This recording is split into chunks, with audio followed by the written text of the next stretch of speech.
Hello guys, ang magandang hapon guys. Alas 2 na dito. Alas 2. So, bigyan ko lang kayo ng isang maikling ano guys.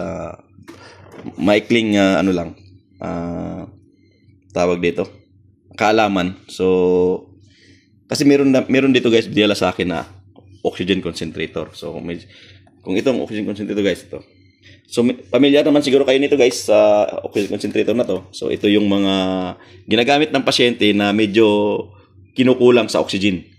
So, kulang sila sa oxygen ng katawan nila. So, ginagamitan ng oxygen concentrator. So, alam naman natin siguro kung ano yung mga pasyente na medyo mahina yung oxygen na, yung mga may problema sa lungs, yung mga ganyan guys. So, kailangan nila to na portable sa bahay nila. So, ito guys, gamit to ng pasyente dito na pasyente ng Almana na may sarili siyang oxygen concentrator. So, ngayon guys, dinala niya sa amin kasi nga, ang nangyari, hindi na raw siya komportable. So, nahihirapan na raw siya. So, actually guys, mga 7 or 10 years na niyang gamit to. So, pinapalitan lang namin ng filter. So, this time guys, ngayon kaninang umaga, dinala sa akin, dinala to sa amin, pinapacheck kasi nga, hindi na raw komportable yung pasyente. Actually, may edad na rin yung pasyente pero nakakaano pa naman, tolerate pa. Sabi sa akin, hindi na raw maganda yung binibigay ng nito. Hindi na raw maganda yung binibigay ng pressure. So gusto niyang palakasan. Sabi ko, hindi wala po kasi yan sa lakas. Kasi yung purity baka kasi bumaba na. So ngayon guys, i-check natin yung purity nito. At saka yung purity natin ng oxygen. So, meron akong cylinder dito. Itong cylinder guys, alam naman natin na 99.9% to. Ang nito, ang laman, ang purity ng oxygen na to. So, ngayon guys, gagamit tayo ng analyzer. So, meron akong analyzer dito. Ayan. So, Invitek ang gamit ko. Bagong palit ko ng sensor. Kasi nga, dati siyang MOX2 na sensor guys. Ito yung dati niya. So, sira na. So, wala na akong MOX na sensor. Wala na akong MOX na o MOX2. So, meron ako MOX3. So, ang MOX3, ganito yung connection yan. Ganito connection. Kaya, ang ginawa ko, kinonvert ko na lang siya. Ayan. So, bago to. Kabubukas lang guys. MOX3. 2024. Luma rin. Ano na rin pala to. Pero at least okay pa siya. So, tingnan na lang natin dito sa ating una guys, isi-check natin tong purity nitong ating oxygen. So, buksan natin. Yan. So, gamit tayo ng ating analyzer. Suot mo lang to. Yan. So, ayan guys. Kita naman natin yung takbo ng ating oxygen analyzer. So, ito yung 100%. So, dapat guys, makakuha ito siya ng 100 or 98, 99. Pwede na rin guys. Yan. 91. So, kaya niya. 94. So, 95, 96,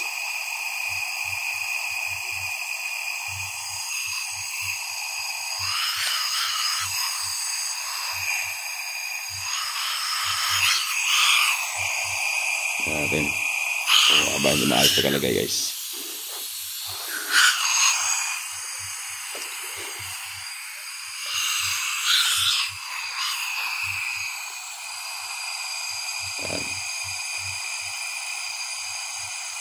Baba, 94, 95, 94, 5, 96. Antayin lang natin guys kasi medyo mabagal yung ating analyzer. Hindi siya pick up automatically. Ayun, luma kasi itong analyzer ko na to guys. Alam naman natin na luma na itong mga analyzer na ganito. So ito pa rin yung ginagamit ko. So dapat yan man lang maka 98.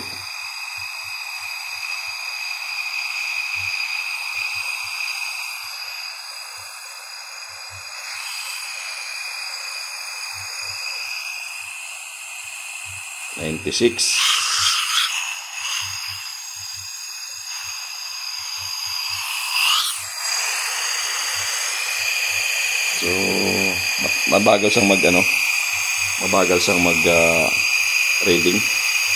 Pero nare-reach na yan guys. Marireach na yung 100. 10 lang natin mag 100.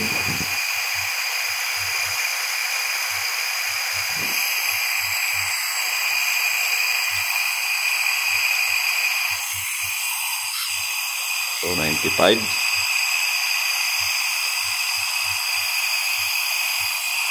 95 lang yung 96 lang yung nasa sukat na guys na ano eh.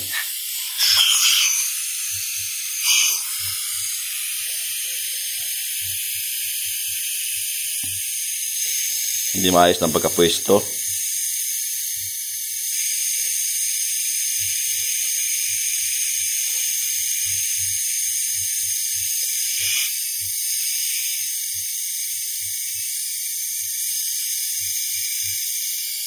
So matagal siyang angat. 96. So alam naman natin talagang aking analyzer is luma na. 97. And guys, maka 98 man lang aking analyzer, okay na. 98.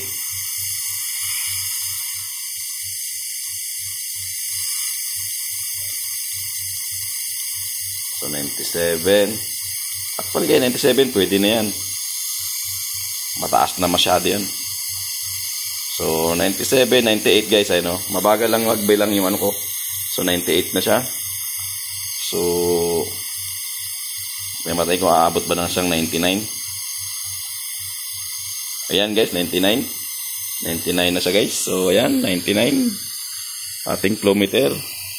So ito kasi guys is 90. Oh guys, nag 100 siya kasi. 100 na siya. So ibig sabihin, itong ating purity ng ating oxygen is 100%.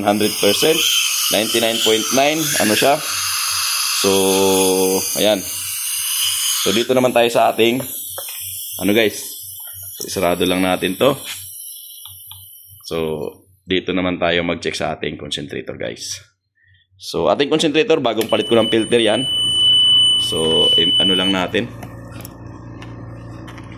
So tingnan lang natin kung i-stabilize lang natin yung oxygen guys, na magkaroon siya ng may service mode siya. Bakit may service? Walang pressure. Sige. Yan. Wala siyang flow kaya nag-a-alarm guys. Wala siyang flow. So lagyan natin ng flow. Yan. May flow na. So alam natin may flow na. Lakas na ng flow. So ngayon guys, sukatin natin yung ating guys yan. So yun. Sukatin natin yung ating oxygen kung ilan lang yung pinoproduce nito. So meron siyang alarm. Pero yun lang sinasabi sa akin yung kanina na nag-a-alarm. So ngayon ko lang nalaman na may alarm. So ano yung alarm na yan?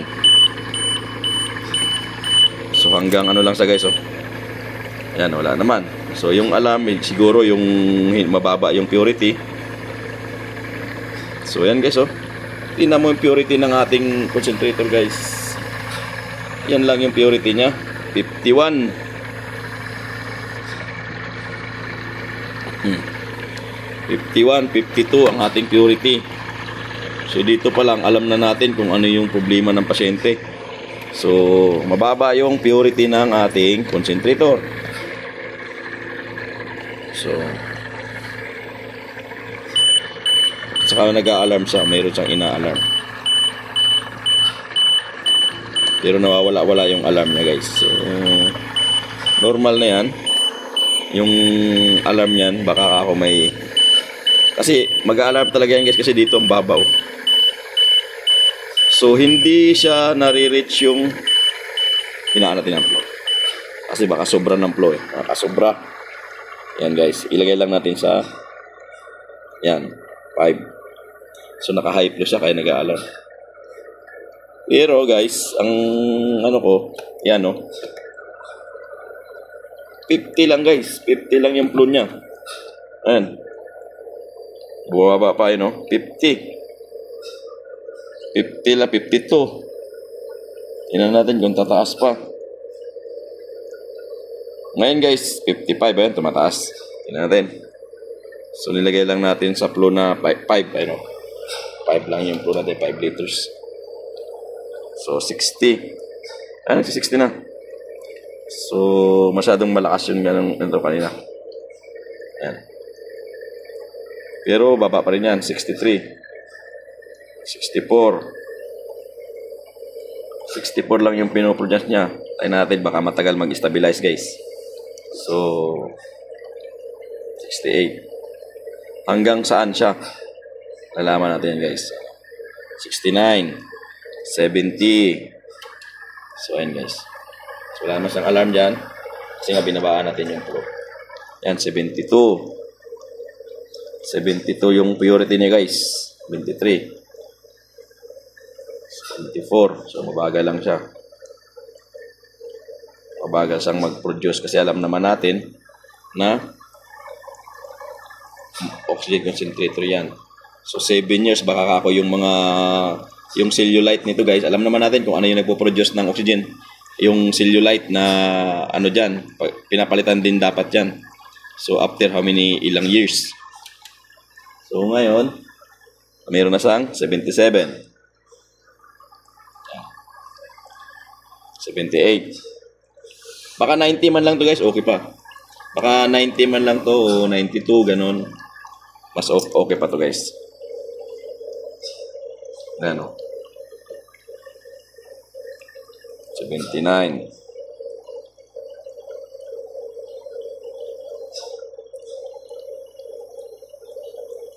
Pero sa pasyenteng 50% lang yung oxygen na guys, pwede pa to. 80. So naka-80 na siya. So medyo okay pa siguro tong ano niya. Naka-80 na siya. So ano lang error. So, sa tingin ko hanggang 80 lang talaga siya. So hintayin natin ng mga ilang minuto ba guys bago mag-stabilize para malaman natin. So naka-80 na siya ngayon. Ayun oh. Naka-80. So, antayin natin ng mga 5 minutes para malaman natin na stabilize na siya. So, ayun guys, after nung 5 minutes guys na paghihintay natin, pag inaantay ko yung 5 minutes, ito lang yung nadagdag sa kanya, 81 lang. So, hindi na sa gumagalaw guys dyan. So, meaning guys, ang ating concentrator, ang ating oxygen concentrator guys, ang purity lang niya is 81% lang guys, ano. So 81 lang talaga guys. So isa rin siguro to sa mga reklamo ng pasyente kasi nga mababa na masyado yung purity niya. So hindi man lang sa umabot ng mga 90. So 90 guys pwede pa. So 90. Kaya lang ito 81 lang guys oh. Hindi na talaga sa umaakyat. So ayun guys. So ang mangyayari, so bubuksan ko tong concentrator natin kung may problema talaga yung ano niya. Baka may problema yung ating cellulite guys. So, yun lang guys. So, ito lang yung paano tayo magbe-verify ng ating purity ng ating oxygen guys. Usually yung sa mga portable na oxygen concentrator nga ito. Yung ganito nga. Sa ganito guys, walang problema sa cylinder kasi talaga alam naman natin na 99.9% yan. Yung flow meter natin na oxygen cylinder. Pero sa mga ganito kasi, alam naman natin na ang maximum lang talaga nito is mga 95 o 94. So walang naka 99.9 na ganitong mga machine guys. Kahit Philips pa yan, Draeger, ganun pa rin ang ano na yan. Yung mga Respironics, maximum lang yan guys na nasa 95 lang. Hindi yan makaka-reach ng 99 guys. So yan guys, so alam na natin. So anong problema ng pasyente? So mababa yung purity ng kanyang oxygen generator guys. So yan. So patay na natin. So tingnan ko na lang yun ang ano niya. Tingnan ko na lang yung kanyang cellulite kung okay pa o hindi na. Okay guys, hanggang dito na lang tayo guys. So alam na natin, meron na kayong idea kung paano natin i-verify yung ating mga portable oxygen concentrator at saka yung ating cylinder. Basta kailangan mo lang meron kang analyzer. Mabiverify mo yan guys. Okay?